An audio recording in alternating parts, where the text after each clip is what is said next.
जिसे हम लोग लेके आ गए आज हिस्ट्री का सेकंड चैप्टर। ठीक है, इस चैप्टर का नाम है तीन महाद्वीप में फैला हुआ साम्राज्य। पहले चैप्टर के नाम को समझने से पहले हम ये समझते हैं कि महाद्वीप कितने टाइप के हैं। महाद्वीप हम किसे कहते हैं? तो भाई साहब, महाद्वीप हम उसे कहते हैं अगर मैं पृथ्वी के हिस्से कर दूं और जहां जहां जमीन दिखे मुझे, तो ऐसी 7 जगह जमीन दिखती है। ये एक, जिसे हम लोग उत्तरी अमेरिका, दक्षिणी अमेरिका, साउथ अफ्रीका, ये वाला हो गया हमारा यूरोप, ये वाला एशिया, ये वाला ऑस्ट्रेलिया, और नीचे की तरफ जो पार्ट है उसको कहते हैं अंटार्कटिका। टोटल हमारे 7 महाद्वीप हैं। ठीक है, तो टोटल दुनिया में कितने महाद्वीप है? 7 महाद्वीप है। और हम जिस चैप्टर का नाम पढ़ रहे हैं वो चैप्टर का नाम है तीन महाद्वीप में फैला हुआ साम्राज्य। तो ये जो चैप्टर है 3 महाद्वीप में फैला हुआ था।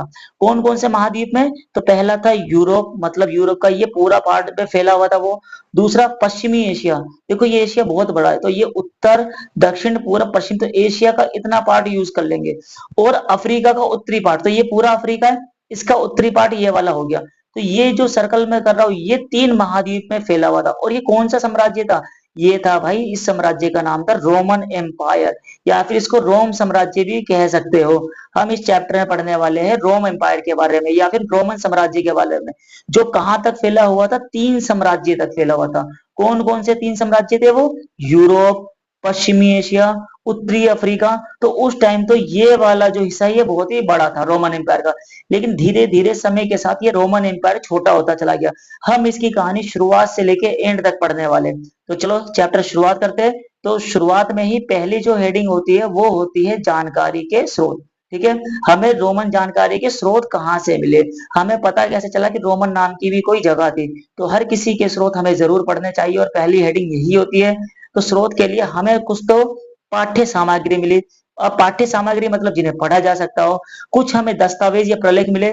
अब दस्तावेज का मतलब होता है डॉक्यूमेंट। कुछ हमें भौतिक अवशेष मिले। ये सारी चीजें हमें मिली, और इन सारी चीजों से ही हमें किसके बारे में पता चलता है? रोमन एम्पायर के बारे में या रोम साम्राज्य के बारे में। तो एक एक करके पढ़ेंगे। सबसे पहला था पाठ्य सामग्री, यानी कि पढ़ने की चीजें। जो पहला था वो था वर्ष वृत्तांत। वर्ष वृत्तांत, साल में जो भी चीजें घटित होती है उसे एक जगह लिखा जाता था ना, तो उसी को वर्ष वृत्तांत कहा जाने लगा। वर्ष वृत्तांत का मतलब है पूरे साल में होने वाली जो भी चीजें वो एक ही जगह लिख दी। कुछ पत्र मिले, कुछ व्याख्यान मिले जिनमें कानून वगैरह होते थे, कुछ प्रवचन मिले जिसमें बात की जाती थी कि एक जना दूसरे को पैसे चुकाएगा, या कुछ कानून वगैरह। ये सारी चीजें मान लो ये सारी पाठ्य सामग्री थी, ये पढ़ने के सामान हमें मिले। फिर दूसरी चीजें जो हमें मिली वो मिली प्रलेख। प्रलेख मतलब दस्तावेज मिले। और ये दस्तावेज मिले थे पेपायरस के पौधे पे। कहाँ पे मिले थे? पेपायरस के पौधे पे लिखे हुए। अब ये जो फोटो दिख रहा है ये फोटो है पेपायरस के पौधे का। ये जो उगता है ये ज्यादातर नील नदी के किनारे उगता है, और ये सरकंडे जैसा पौधा होता है। ये तीखी सी नोक होती है इसकी। ये जो तना है ना, इसी को घिस के एक लंबी सी लेयर ऐसी बना लेते, और इसके ऊपर लिखने का काम किया जाता था। तो कागज तो था नहीं, तो इसी पे लेखन का काम किया जाता था। तो बहुत सारे हमें ऐसे सामान मिले जिसको हम लोग कहते हैं पेपायरस पे लिखे हुए जानकारी दिया, हम लोग इसे दस्तावेज भी कह सकते हैं। तीसरा मिला भौतिक अवशेष। भौतिक अवशेष में हमें क्या मिले? इमारतें मिली, बर्तन मिले, सिक्के मिले। तो ये सारी इंफॉर्मेशन मिलने के बाद ही हमें रोमन एम्पायर के बारे में पता चलता है कि रोमन एम्पायर एक समय में हुआ करता था। ठीक है, अब रोमन एम्पायर हुआ तो करता था, ये कब हुआ करता था इसकी कहानी पढ़ते हैं। तो इसकी कहानी पढ़ने के लिए हम एक काम करते हैं, ये मैंने एक टाइम पीरियड मान लिया, और ये है 0। इससे पहले का जो टाइम पीरियड वो टाइम होता है उसको ईसवी पूर्व कहते हैं, और ये वाला ईसवी के बाद या सिर्फ कह लो इसको ईसवी कहते हैं हम लोग। तो ये जो कहानी है रोमन एम्पायर की, वो यहाँ पे हम लोग बात कर रहे हैं तीसरी सदी की। बात किसकी कर रहे हैं? तीसरी सदी की। तो इसको हम चैप्टर को समझने से पहले हम ये समझेंगे कि हम पढ़ने क्या वाले। तीसरी सदी में तो रोमन एम्पायर बहुत अच्छा था, तो हम तीसरी सदी से पहले की कहानी पढ़ने वाले हैं, और तीसरी सदी के बाद की कहानी पढ़ने वाले। और ये जो बीच में आता है, ये बीच में कौन सी सदी आती है? बीच में आती है तीसरी सदी। और ये इनका टाइम बहुत ही संकट में बीता था, और यहीं से इनका डाउनफॉल शुरू हो गया। लोग चेंज होना शुरू हो गए, शासक चेंज होना चालू हो गए। अभी तक शुरुआत में ये बहुत ही अच्छी तरक्की कर रहा था। तो भाई तीसरी सदी से जो पहले का टाइम है उसको हमने पूर्ववर्ती समय कह दिया। पूर्ववर्ती, ये वाला जो समय है इस वाले को नाम दे दिया हमने पूर्ववर्ती। पूर्ववर्ती मतलब तीसरी सदी से पहले का समय। फिर है परवर्ती। परवर्ती का मतलब ये वाला जो समय तीसरी सदी के बाद का जो समय, इसको नाम दे दिया हमने परवर्ती। तो समझ में आ गया कि पूर्ववर्ती क्या था और परवर्ती क्या था। अब जो अगली हेडिंग है उसमें लिखा है रोमन साम्राज्य का आरंभिक काल। आरंभिक काल का मतलब शुरुआत, मतलब पूर्ववर्ती हम लोग कह सकते हैं।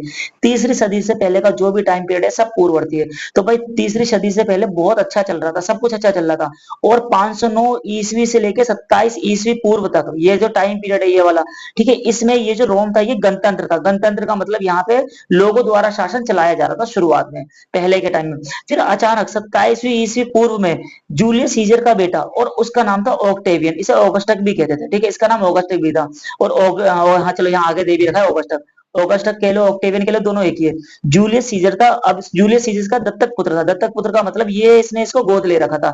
याद रखना, सीजर ने किसको गोद लिया था भाई, यहाँ लिख देता हूं मैं, सीजर ने गोद लिया था ऑगस्टक को, और ऑगस्टक यहाँ का पहला सम्राट बना, पहला सम्राट, सम्राट मतलब राजा बना यहाँ का। और उसने वहां का तख्ता पलट गया, जो पहले का सीन हुआ करता था वो सारा सीन चेंज कर दिया, अब एक नया सिस्टम बना दिया इसने, हाँ सम्राट वाला सिस्टम चालू हो चुका था। और इसी ऑक्टेवियन को आगे चल के ऑगस्टक के नाम से जाना जाने लगा। और ये वही समय था जहां रोम बहुत ही तरक्की कर रहा था, रोम ने इस समय में विकास करा, इसके समय में, ऑगस्टक के टाइम में। ये कह सकते हैं ये शांति का समय था और विकास का समय था। लेकिन धीरे धीरे आया तो टाइम बदलता चला गया। तो यहाँ भी हमें ध्यान रखना, ऑगस्टक के टाइम में प्रिंसिपेट बने, प्रिंसिपेट क्या था, चलो ऑगस्टक जो भी नगर बनाता था, जितने भी ये नगर बनाता था, उन नगरों को ही प्रिंसिपेट का नाम दे दिया। और ऑगस्टक का टाइम हमेशा शांति के लिए जाना जाता है। ऑगस्टक के टाइम में शुरुआत से ही लेके क्या थी, शांति थी, और शांति के साथ साथ विकास भी हो रहा था। और देखा जाए तो इसको स्वर्ण युग के नाम से भी जाना जाता है, किसके टाइम को, ऑगस्टक के टाइम को, क्योंकि इसकी प्रजा भी खुश थी, विकास भी हो रहा था, इसके नए नगर भी बन रहे थे।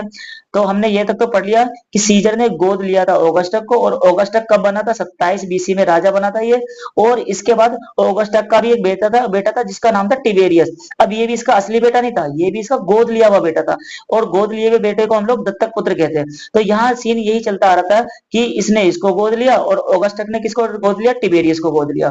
ठीक है, समझ में आ गया। और ये सब चल रहा था आरंभिक काल में, शुरुआत के समय में। अब जो अगला बहुत इंपॉर्टेंट बनती है ये वाली हेडिंग, एग्जाम में आने लायक, ठीक है भाई, इस हेडिंग को समझना है, और इस हेडिंग का नाम है रोमन साम्राज्य के तीन प्रमुख खिलाड़ी, तीन प्रमुख खिलाड़ी। तो हमें ध्यान रखना है कि रोमन एम्पायर में तीन टाइप के लोग थे, पहले सम्राट, दूसरा अभिजात वर्ग, और तीसरा सेना। हम एक एक करके बात करेंगे। सबसे पहले अभिजात वर्ग के बारे में पढ़ेंगे। मैंने अभी बताया था कि रोम जो पहले था वो गणतंत्र था, गणतंत्र मतलब लोगों का सिस्टम चलता था। तो जब लोगों का सिस्टम चलता था तो उसमें लोग अमीर आदमी हुआ करते थे, इसमें क्या होते थे भाई, अमीर आदमी हुआ करते थे। अमीर आदमी को एक ग्रुप हुआ करता था, उसको हम लोग अभिजात कहते थे। क्या कहते थे, अभिजात, अभिजात समझ लो अमीर लोगों का ग्रुप। तो जो रोमन एम्पायर का शासन करते थे वो अभिजात वर्ग वाले करते थे, इन्हीं का शासन चलता था। ये राजा जैसे नहीं थे, ठीक है, ये हाँ कभी कभी अपने पास सेना वगैरह भी रखा करते थे, लेकिन ये राजा जैसे नहीं हुआ करते थे, गणतंत्र तरीके से चलाया करते थे।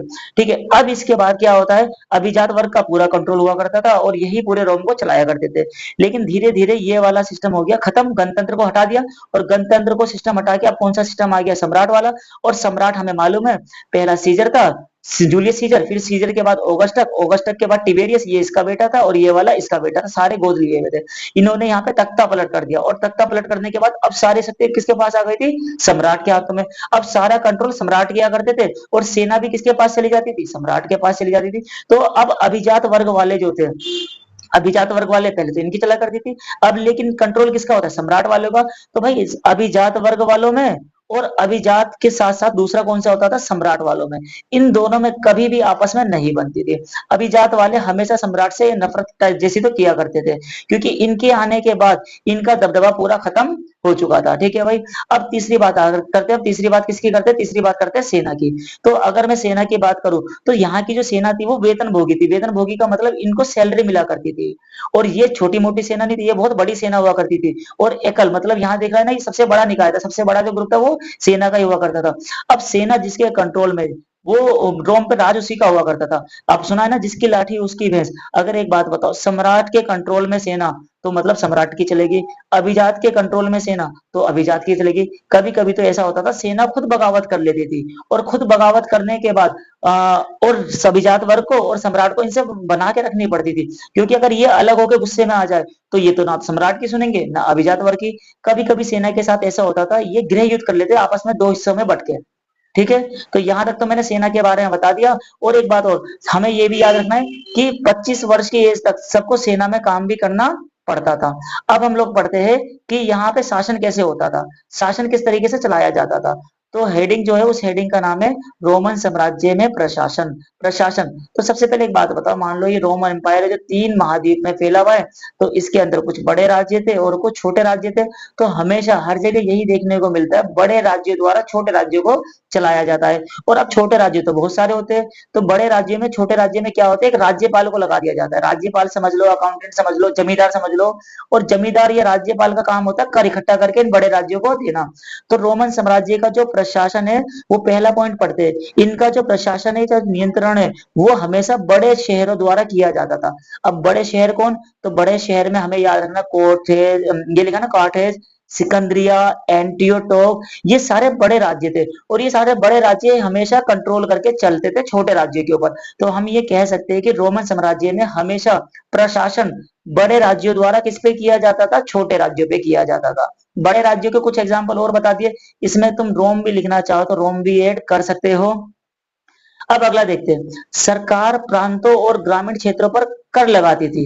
सरकार क्या करती थी? छोटे एरिया में कर लगाती थी। और कर किसके द्वारा वसूला जाता था? इन बड़े राज्यों द्वारा ही वसूला जाता था, या इनके राज्यपाल या इनके जमींदार लगा दिए जाते थे। और ये जमींदारों द्वारा ही टैक्स लिया जाता था। ठीक है भाई। अब आगे बढ़ते हैं। यहाँ पे देखो लिखा भी है, इसने लिखा है उच्च स्थानीय वर्ग कर वसूली और प्रशासन में सहायक होता था। मतलब जो ऊंचे वर्ग के लोग थे, वो एक जैसे जमींदार लोग थे, ये जमींदार लोग ही कर को वसूला करते थे। और ये प्रशासन मतलब कंट्रोल करने में हेल्प भी किया करते थे। और बाद में इन्हीं को एक नया वर्ग बता दिया, उच्च प्रांतीय वर्ग बन गया, और इसी को एक नया वर्ग बता दिया गया। और ये एक नया वर्ग कौन सा बन गया? संप्रभात वर्ग बन गया।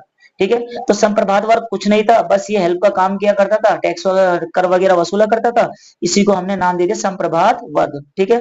अब लास्ट में हमें सुनना है इस प्रशासन के बारे में ही, सम्राट गेलिनस। किसका नाम याद रखना है? सम्राट गेलिनस। इसने सेनेटर, याद रखना है, सेनेटर को सैनिक कमान से हटा दिया था। अब ये सेनेटर क्या होता है भाई? अभी हमने पढ़ा अभिजात, तो अभिजात वर्ग को ही हम लोग सेनेटर भी कहते हैं। यहाँ पे याद रखना, सेनेटर और अभिजात भी एक ही समझ के चेक करना है। ठीक है। तो ये जो सेनेटर के हाथों में सेना होती थी, इस सेना को पूरा का पूरा हटा दिया था। किसने हटा दिया था? गेलिजिनस ने। गेलिजिनस ने कहा था जो सारी सेना है, वो सेना किसके हाथों में सौंप दो? वो सारी की सारी सेना सम्राट के हाथों में सौंप दो। ठीक है भाई। तो ये हमने पढ़ा प्रशासन के बारे में। एक बार दोबारा से रिवीजन कर लेते। हमने ये पढ़ा, जो रोमन साम्राज्य था, इसका प्रशासन बड़े क्षेत्रों द्वारा होता था। और इसके अलावा जो प्रांत हुआ करते थे, समझ लो राज्य हुआ करते थे, वो गांव से टैक्स लिया करते थे। और कंट्रोल कौन करता था? बड़े बड़े राज्य छोटे छोटे राज्यों को कंट्रोल करते थे, जैसे कोठेज, सिकंदरिया, एंटियोटोक। इसके अलावा उच्च स्थान, उच्च वर्ग था जो वो टैक्स वसूला करता था, उसी को हमने संप्रभात का वर्ग दे दिया। और सबसे बड़ी बात, सेनेटर से सैनिक कमान हटा दी गई थी। तो यहां से चलो इसको मैं साफ कर देता, इसको अच्छे से और पढ़ सकते हो आप लोग। ठीक है। अब थोड़ा आगे पढ़ते हैं, जो मेन है। हमने ये जो कहानी पढ़ी, ये तीसरी सदी के पहले की कहानी पढ़ी अभी तक। ठीक है। ये सारी कहानी कब की थी? तीसरी सदी के पहले की कहानी थी। तो तीसरी सदी में ऐसा हुआ क्या? तो भाई जो ये तीसरी सदी है, इससे पहले का टाइम पूर्ववर्ती, और इसके बाद का टाइम परवर्ती। ये वाला टाइम बहुत अच्छा, ये वाला टाइम तीसरी शताब्दी का बहुत बुरा। और यहाँ से डाउनफॉल शुरू हो गया था। किसका शुरू हो गया था? रोमन एम्पायर का। तो हम लोग पढ़ते कि तीसरी शताब्दी का संकट था क्या, या रोम के लिए तीसरी शताब्दी बहुत बुरा क्यों था। तो पहले तो बुरा ये था, ईरान। हम लोग ये समझेंगे, अभी मैंने बताया कि भाई 3 राज्यों में जो फैला हुआ था, 3 महाद्वीप में जो फैला हुआ था, वो रोम था। ठीक है। तो रोम के जैसा ही एक और साम्राज्य था, वो था ईरान। इन दोनों में बहुत दुश्मनी थी, इन दोनों में हमेशा दुश्मनी चलती रहती थी। या फिर कह सकते हो कि रोम में और ईरान में, दोनों में प्रतिद्वंदता चलती रहती थी। ठीक है। इसको कॉम्पिटिशन देने वाला ईरान ही था। तो ईरान का एक वंश था जिसको हम लोग कहते हैं शशानी वंश।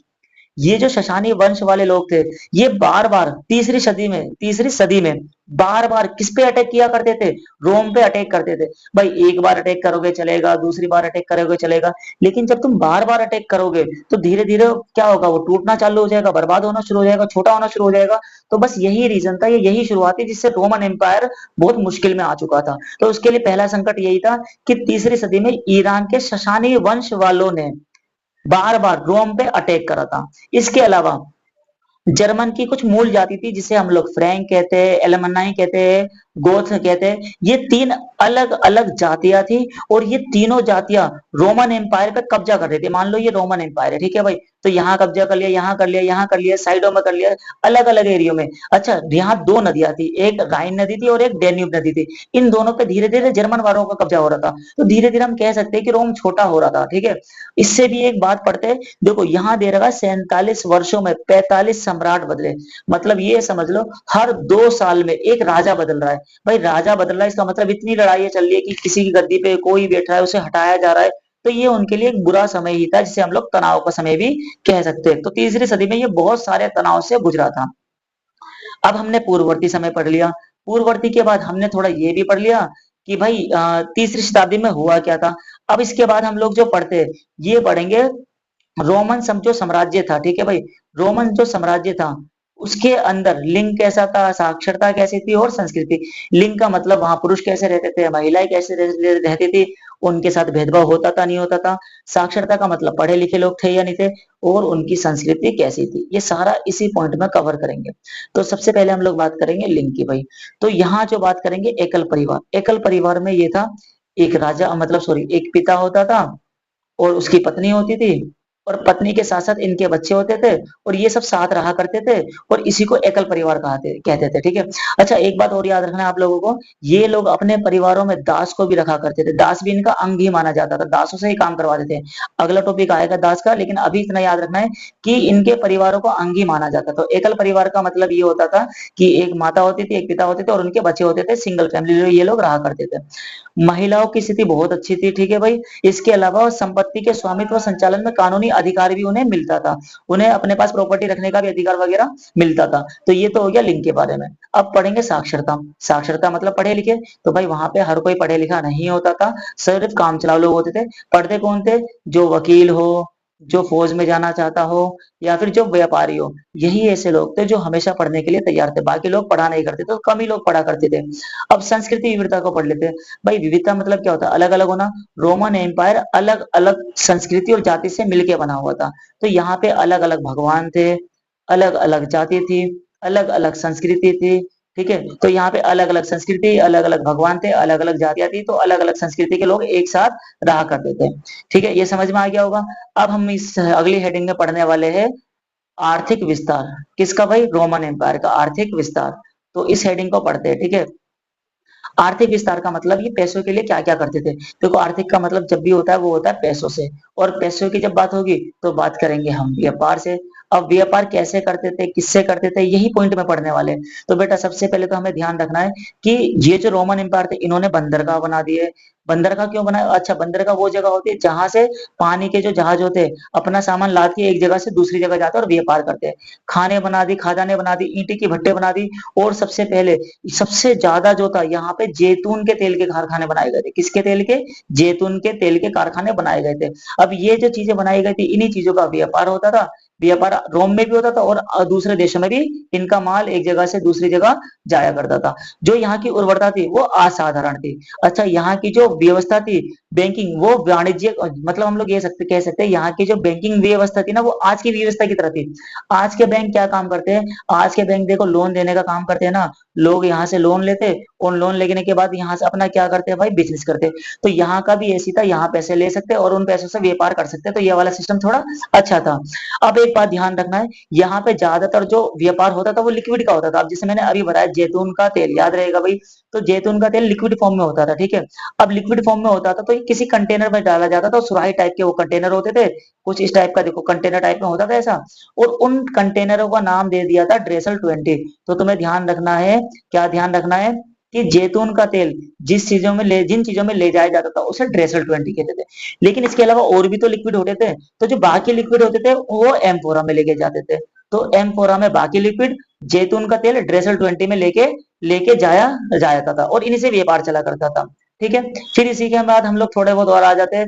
हाँ भाई, हम लोग इसी में अगर बात करें व्यापार की, तो ये लोग याद रखना स्पेन में सोना और चांदी की, जो सोने और चांदी की खदानें थी, वहां पे जल शक्ति मालूम है ना, जल का यूज करके उससे पावर क्रिएट की जाती थी, और उसी से जमीन की खुदाई की जाती थी, और वहीं से सोना और चांदी निकाला जाता था। तो ये तो हमने बात करी इनकी आधारिक संरचना की, ठीक है। या व्यापार भी कह सकते हो। अब जो अगला पॉइंट है वो आता है रोमन साम्राज्य के श्रमिक नियंत्रण। देखो श्रमिक नियंत्रण कह लो या दास कह लो, दोनों बात एक ही समझना है। वो लोग दास को किस तरह से कंट्रोल करते थे, दास को किस तरह से कंट्रोल करके रखा करते थे। तो सबसे पहले तो यहाँ हमें समझना है, ये जो रोमन एम्पायर था, यहाँ दास वाला सिस्टम बहुत ही अच्छा था। मतलब हर कोई अपने पास दास को रखा करता था। आप ये समझ लो हर परिवार में एक दास देखने को मिल जाया करेगा। ठीक है, दास और ये दास से काम करवाया करते थे। अब यहाँ कितने दास थे, इसको समझने के लिए एक एग्जाम्पल समझ लेते हैं कि इटली इटली में 75 लाख लोग टोटल रहते थे, जिसमें से 30 लाख लोग तो दास ही थे। तो दास हम लोग कह सकते हैं ज्यादा मात्रा में रहा करते थे, मतलब आधी आबादी दासों की थी। इटली में 75 लाख लोगों में से कितने लाख लोग दास थे, 30 लाख। अच्छा दास क्या होता है, दास समझ लो एक तरह का ऐसा आदमी जिसे हमने अपना गुलाम बना के रख लिया है। उससे काम करवाएंगे और काम करवाने के बदले उसको क्या दे देंगे, रोटी दे देंगे, ठीक है भाई। और उसको खाना पीना दे देंगे, उसको सैलरी वैलरी कुछ नहीं देंगे, सिर्फ उसको रोटी या खाना पीना ही दे देंगे, ठीक है बेटा। तो यहाँ तो हमने दास के बारे में समझा कि दास थे क्या, और दास बहुत ज्यादा थे, लगभग आधे थे। अब आगे पढ़ना है। दासों को पूंजी निवेश का दर्जा दिया गया था। देखो ये पूंजी निवेश का मतलब समझो। पूंजी निवेश का मतलब है, मान लो मैंने कोई बिजनेस चालू करा तो मैंने उसमें पैसा लगा दिया, और मैं बिजनेस चालू कर रहा हूँ उसमें पैसा लगा रहा हूँ, तो वो इसलिए लगा रहा हूँ ना कि मेरा पैसा और बढ़ जाए। तो दासों में भी कुछ इसी तरह का माना जाता था। ये माना जाता था कि दासों में अगर हम लोग पैसा इन्वेस्ट करें तो उन दासों से हमें ज्यादा प्रॉफिट होगा। अगर मान लो मैं 2 लाख रुपए लगा रहा हूँ दासों में, तो मुझे 3 लाख का प्रॉफिट होगा। तो इसीलिए से पूंजी निवेश का दर्जा माना जाता था और लोग दास में निवेश किया करते थे। और दासों के साथ जो बिहेवियर था वो अच्छा नहीं होता था, वो उनके साथ क्रूरता पूर्वक, मतलब हाँ अमीर आदमी था, जो अमीर जो लोग होते थे वो दास के साथ तो अच्छा बिहेवियर करते नहीं थे, लेकिन जो गरीब आदमी थे वो हमेशा सहानुभूति दिखाता था दासों के साथ। मतलब अमीर आदमियों की सहानुभूति नहीं होती थी और गरीब आदमी की सहानुभूति होती थी, किसके साथ होती थी, दासों के साथ। और ये जो श्रमिक है, ठीक है भाई, ये जो श्रमिक है ये ज्यादातर ऋणग्रस्त होते थे। अब ऋणग्रस्त का मतलब क्या है, इन्होंने उधार ले लिया पैसा, अब ये उधार चुका नहीं पाते थे, तो उधार नहीं चुका पाते थे तो इनका लोन बढ़ता, इनका पैसा बढ़ता जाता था। और जब ये एक समय ऐसा होता था चुका नहीं पाते थे ये पैसा, तो ये क्या बन जाते थे भाई, ये गुलाम बन जाते थे ये। ठीक है भाई, तो इसी तरह ये दास प्रथा यहाँ पे चालू हो गई थी। अब कभी कभी ये देखा गया है कि अगर दासों की संख्या कम पड़ती थी तो दास प्रजनन करवाया जाता था। अब दास प्रजनन का मतलब यह है, एक दास लिया और एक दासी ली, उन दोनों की शादी करवा दी, और उनके जो बच्चे होते थे, उनसे जो बच्चे पैदा होते थे, उन्हें भी दास बना लिया जाता था। तो ये दासों की संख्या को बढ़ाने के लिए किया गया था। तो श्रमिक नियंत्रण समझ में आ गया होगा कि यहाँ पे श्रमिकों के रूप में दास हुआ करते थे। इटली में 75 लाख से ज्यादा, 75 लाख में से 30 लाख लोग दास थे। और लोग ये मानते थे कि दासों में पैसा लगाना अच्छा माना जाता था। कुछ लोगों का बिहेवियर अच्छा नहीं होता था, और ये लोग उधार लिया हुआ करते थे, और साथ में दास प्रजनन करवा के दासों की संख्या को बढ़ाया जाता था। ठीक है, अब ये जो रोमन साम्राज्य में सामाजिक श्रेणियां, ठीक है, इस हेडिंग में हम लोग पढ़ेंगे। देखो प्रारंभिक राज्य मतलब होता है पुराने समय में, पुराने समय में दास, दास के बाद निम्न वर्ग, सम्मानित वर्ग, अश्वरोही, सेनेटर। अब तो सेनेटर खत्म हो गया, सेनेटर की जगह किसने ले ली, सम्राट ने ले ली। तो तुम्हें ध्यान रखना है, अब भी दास की जगह तो दास ही है, निम्न वर्ग की जगह निम्न वर्ग है, अच्छा सम्मानित वर्ग की जगह मध्यम वर्ग है, अश्वरोही की जगह अभिजात वर्ग है, और सेनेटर की जगह कौन से आ गए, सम्राट वर्ग आ गया है। इसी में हमें ध्यान रखना है, जो जो इनका उच्च अधिकारी वर्ग होता था वो अमीर हुआ करता था, भ्रष्टाचारी हुआ करता था, और ज्यादातर वो हमेशा पैसे खाने की ही सोचा करते थे। ठीक है, अमीर वर्ग की एक खासियत थी इनके यहाँ पे। जो हम पढ़ने वाले वो पढ़ने वाले परवर्ती काल। परवर्ती काल का मतलब चौथी सदी के बाद का समय। तो चौथी से 7वीं सदी के बाद का जो समय है उसको हमने परवर्ती परवर्ती काल का नाम दिया। अब इसमें बहुत सारे राजा आए, और बहुत सारे राजाओं ने क्या क्या काम करा, ये सारी चीजें हमें पढ़नी है। तो एक एक करके हम लोग पढ़ते हैं। पहले पढ़ने वाले हम लोग यहाँ पे डायोक्लिशियन। भाई ये राजा बना तो 284 ईस्वी में, और कब तक बना रहा, 305 ईस्वी तक बना रहा। ठीक है भाई। अब ये जो था राजा कौन था भाई, डायोक्लिशियन। इसने क्या करा, इसने ये देखा कि रोम तो बहुत बड़ा हो चुका है, लेकिन ये जो साइड के हिस्से इनकी तो जरूरत है ही नहीं, तो साइड के हिस्से को ये हटाता चला गया, और धीरे धीरे ये रोम को छोटा करता चला गया।